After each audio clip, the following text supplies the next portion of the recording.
Thank you very much, fellow Kenyans. I'm Babu, Owino, Member of Parliament in Embakasi's constituency. I want to take this opportunity to thank Kenyans for the great support that you gave me during this challenging moment. I was arrested on Tuesday, the 18th day of July, 2023 at Jomo Kenyatta International Airport around 9 p.m., handcuffed, blindfolded, and thrown in a boot of a Subaru car, driven in the middle of nowhere, put in a solitary confinement. For 3 days, I went without food. No, I wasn't given food, no access to my family, no access to my lawyers, to my legal representation. I did not take bath, I did not take water, and that was a very inhuman treatment accorded to me. If a member of parliament can be treated in a very harsh way, what is happening to normal Kenyans? I want to take this opportunity to condemn such acts. The only mistake I made was to fight for Kenyans. And as a leader, an elected member of parliament, I'm a voice of the voiceless. I'm a messenger. You can kill the messenger, but you will never kill the message. You can harass the messenger, but you will never destroy the message that is delivered. And if fighting for Kenyans is what will cost me my life, so be it. I'm an elected member of parliament whose role is to fight for Kenyans, is to fight for the downtrodden, is to fight for the people who are languishing in abject poverty, is to ensure that I deliver the best to them. And that is what I've been doing. Since I was a student leader, I was fighting for the interest of Kenyans, and I will continue fighting for the interest of Kenyans. I will never be gagged. And in fact, what you're doing to me and what you're doing to other leaders will just catalyze this reaction. We will do it even better. We will ensure that we will never be intimidated, we will never be cowed. As you can see, there are very harsh conditions in this life. Life is unbearable. The cost of living must come down. The price of fuel must come down. The price of hunger must come down. The price of other commodities must come down. A good leader is one who ensures that his people do not suffer. Subjecting people to these harsh conditions, to suffering, means that you are fighting for personal interest. This government rode on the back of the hustlers, the same hustlers of whom they are destroying on a daily basis. They are killing them, unleashing policemen to kill them, to maim them, to cause injuries on them, and that is not fair at all. On a daily basis, you blame Raila to be the cause of the deaths of the people. Raila did not give instructions to the police to use brute force, use the extrajudicial means to gag people from fighting for their inherent and inalienable interest, not only spiritedly but also religiously. Never blame Raila on this, because Raila is not in government. Raila did not take the price of hunger to the ceiling. Raila has not raised the cost of living.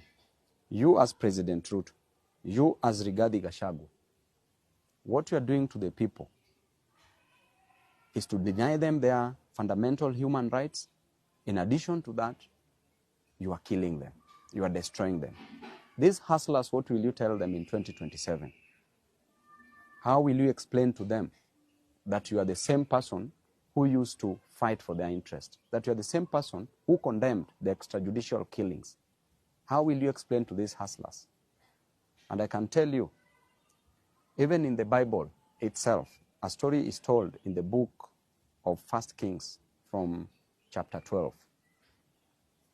When King Solomon had passed on, because King Solomon passed on after increasing taxes, there was heavy burden on the people. And after he passed on, Rehoboam took over. People went to Rehoboam as the new king and requested that the burden be lifted from their shoulders, that the cost of living to go down.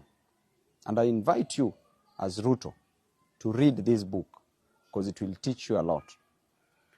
When people talked to Rehoboam to reduce the cost of living, he told them that he would go and consult the people who had worked with his father, the elders. When he went to the elders told him to listen to the voice of the voiceless, to listen to his people and reduce the cost of living. He further went to the young men whom he grew up with his age mates, who advised him that he should be harsh on the people. He went back to the people, told the people that I have a solution for the heavy burdens on your shoulder, and the solution is simple. That number one, my little finger is thicker than my father's waist. That is what Rehoboam told the people.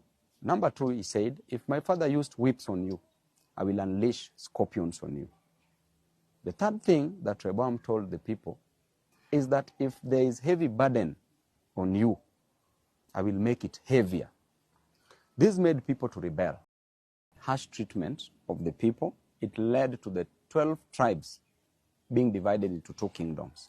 One kingdom was the kingdom of Judah, which comprised of the two tribes, ruled by Rehoboam as the king, just as what is happening.